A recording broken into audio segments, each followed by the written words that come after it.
নোয়াখালীতে কোরআন ক্লাসে হামলার প্রতিবাদে ফেনীতে ছাত্র শিবিরের বিক্ষোভ, দেশের বিভিন্ন জেলায়ও প্রতিবাদ।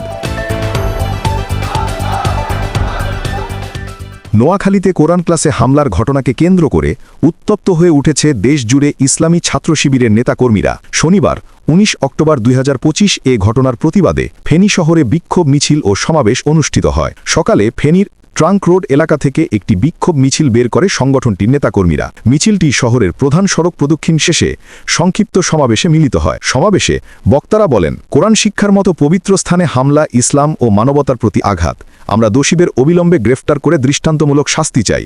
রাজনীতি শুরু করতে চায় বাংলাদেশের আপামর ছাত্র জনতা, আবার তাদের কবর রচনা করবে। বিক্ষোভকারীরা আরও বলেন, যারা ধর্মীয় প্রতিষ্ঠান ও আলেম উলেমাদের টার্গেট করছে তাদের বিরুদ্ধে রাষ্ট্রের কঠোর পদক্ষেপ নিতে হবে, নইলে এর পরিণতি হবে ভয়াবহ। আবার যদি কেউ বাংলার মাটিতে সন্ত্রাসের রাজনীতি শুরু করতে চায় বাংলাদেশের আপামর ছাত্র জনতা, আবার তাদের কবর রচনা করবে।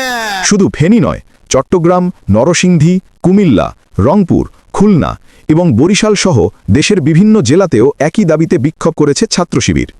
প্রতিটি জেলায় দোষীর শাস্তির দাবিতে স্লোগানে মুখর হয়ে ওঠে রাস্তাঘাট। মিছিল শেষে তারা শান্তিপূর্ণভাবে সমাবেশ শেষ করে এবং স্থানীয় প্রশাসনের কাছে। নোয়াখালীতে কোরআন ক্লাসে হামলার ঘটনায় দেশ জুড়ে মুসলিম জনতার মধ্যে তীব্র প্রতিক্রিয়া সৃষ্টি হয়েছে।